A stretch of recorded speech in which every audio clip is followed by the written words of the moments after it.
Okay, everybody, this is Joseph P. Farrell. It is news and views from the Nefarium on Thursday, May 29th, 2014. Probably a long news and views today. I have something to comment on. And first announcement is we will be having a members vid chat tomorrow night, Friday night, May 30th. And my second announcement is due to the conference that's coming up, I'm having to pre-schedule a lot of blogs for the entire month of June on into July.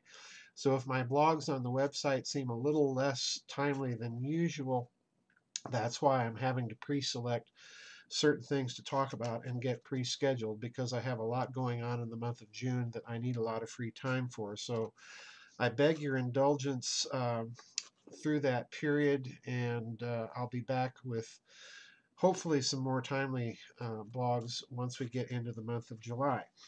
But anyway, there's some interesting news that's reported at Zero Hedge, and I'll be linking this article for you. The news concerns Austria, and it also concerns a comment made in the Zero Hedge article right at the end of it. All right, and I want to go through this article. I'm going to read most of it to you and then comment a little bit and try and put that last statement, that last paragraph in this article in a bit of perspective, because it's very significant coming from Zero Hedge. All right. The article's entitled, quote, "First Germany, now Austria demands an audit of its offshore held gold." And the article's first 5 paragraphs read this way. Listen carefully. This is juicy. First it was Germany. Now another AAA rated European country is starting to get concerned about its hard assets. Overnight, and this is dated, incidentally, May 26th, so just a couple days ago. Overnight, Bloomberg reported that following in the Bundesbank's footsteps, Austria will audit its gold reserves located in the United Kingdom, which represent 80% of its total gold holdings. This gold reserve reviews held at the Bank of England in London will be first conducted by external auditors. Christian Gutleiter, a spokesman for the Austrian Central Bank, says via telephone. As a reminder, Austria held 80% of its roughly 280 tons of gold in the UK, according to the last annual report. Gutleiter explained that the central bank has checked its reserves regularly in the past, adding that gold reserves haven't changed since 2007, which begs the question, why check them now then? According to the official explanation, that review comes after Eurosceptic Freedom Party, this is apparently a political party in Austria that is very skeptical about the European Union, demanded more transparency and repatriation of reserves. Perhaps it is time to rename the Eurosceptic Party into the, quote, "We doubt our gold is where you say it is, skeptics," unquote. A better explanation was provided by the Austrian Trend magazine, which says that, quote, "The measure is seen as a consequence of growing public pressure. There is a rising disbelief among Austrians about the existence of the gold," unquote. Now stop and just ponder that for a moment before we press on. When did you hear anything about that in the mainstream Western media? Answer is you haven't. But apparently this movement is growing throughout Europe and has now spread from Germany into its neighboring country, Austria. Now listen to the last 2 paragraphs in this article, because these are classic, and I'm gonna reserve my comment until after I get done reading these. All right, listen to the last 2 paragraphs. Quote, "In recent years, doubts about the existence and the quality of Germany's monetary gold stored at the New York Federal Reserve and the Bank of England were raised by a number of skeptics. In January, the Bundesbank eventually announced plans to repatriate most of Germany's gold reserves until the year 2020. So, and this is Zero Hedge commenting, listen carefully, this is juicy. So first Germany, which at this rate may repatriate its gold held in New York, London, and Paris sometime in the year 3000. And that's a reference, folks, to the fact that the repatriation of Germany's gold is proceeding at a trickle, all right? They have not received anywhere near the amount of gold that they've asked for. It's proceeding in a trickle. Now, Austria. Who's next to confirm that all of those doubts about infinite rehypothecation of physical gold with countless beneficiaries of paper receivables will be the next conspiracy theory to become conspiracy fact? After last week's surprising announcement that Barclays, the first of many, had manipulated paper gold prices on at least one occasion in the past decade. Now, let me read that one more time. Who's next to confirm that all those doubts about infinite rehypothecation of physical gold with countless beneficiaries of paper receivables will be the next conspiracy theory to become conspiracy fact?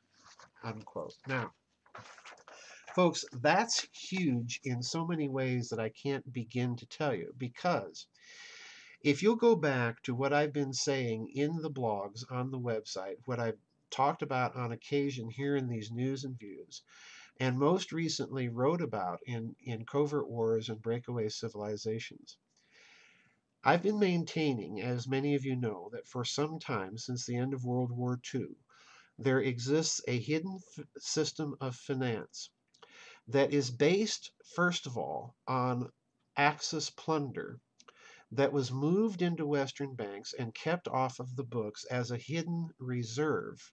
All right. This in turn was collateralized, in my opinion, in my scenario or model, to become the basis for a circulating group of privately held bearer bonds that are gold backed. All right. The bearer bond scandals. And my reasoning here has been very, very simple.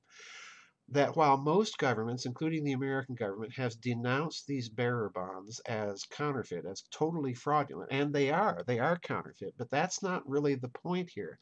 The point is they were counterfeit bonds issued by agencies of the federal government in this scheme. And they were deliberately issued in such a way that their integrity or authenticity could be questioned later if need be, in order to protect this system of hidden finance. Now, there's no doubt in my mind that some of these bearer bond scandals are counterfeit by other parties. But the problem here is, as I suggested, you don't counterfeit what doesn't exist. Now, nobody really picked up on this idea except Sterling and Peggy Seagrave in their book Gold Warriors, where they pointed out that this idea of a hidden system of finance based on Axis loot and turned into collateral behind bonds that were issued many times over, there's your rehypothecation, many times over, in a counterfeit fashion by the very agencies claiming to issue the bonds, was corroborated by former Prime Minister Tanaka of Japan, who did precisely, taking a chapter out of this book, a page out of this playbook, issued what were called 57 bonds for the 57th year of Hirohito's reign, with deliberate grammatical and other unusual features on the bond. And these were forced to the very, very rich in Japan to get their money. And the counterfeit, of course, meant that the Japanese Ministry of Finance under Tanaka could later repudiate the bonds as being completely counterfeit. In other words, it was a huge system of plunder and theft and fraud. All right, that's what I've been arguing about the bearer bonds. Now, my point here is that many people have suspected that this Axis loot was used and rehypothecated several times over. So Zero Hedge, when it is admitting now, I think for the first time in a well-read public financial forum, that this idea of gold rehypothecation is real, and it's not necessarily conspiracy theory, it's conspiracy fact. I think that that in itself is a significant move. It's a significant indicator of what may now be happening or being discussed in the financial markets and by people that know financial markets. It's becoming a theory that's becoming plausible. All right. And that's a huge thing because what this means, in my opinion, is in turn when they begin to trace the basis of this rehypothecation and the history of it, they are inevitably going to be led back to those dirty deals that were done after World War II to get their hands on all of that Axis loot and use it as a secret reserve in this system of finance.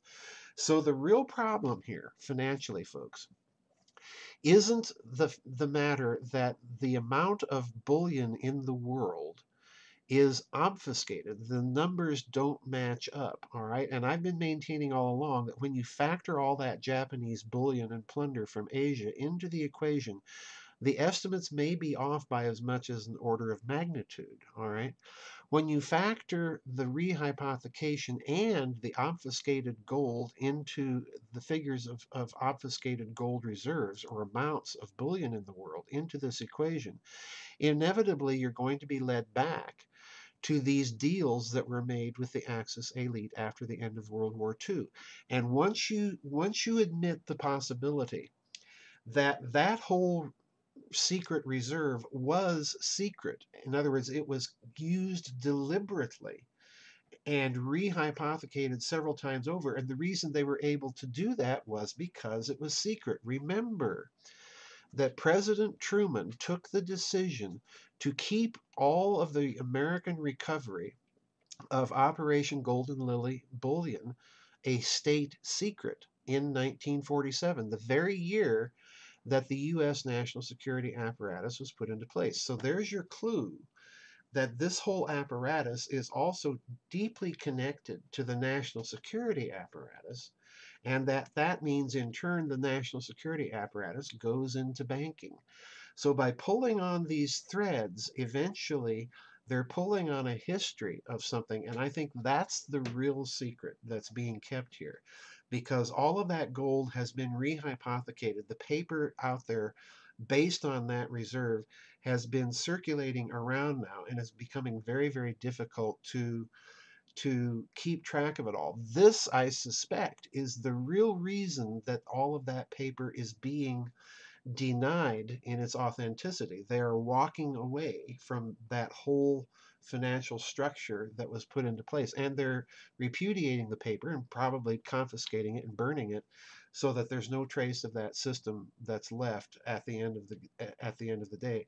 So this is a huge, I think, a huge admission by Zero Hedge. Watch now for the possibility that people start connecting the dots, as I've been arguing, and figuring out and finding details that will connect these dots to that post-war system of finance set up under President Truman and utilizing Axis loot. I think this is a huge story, folks.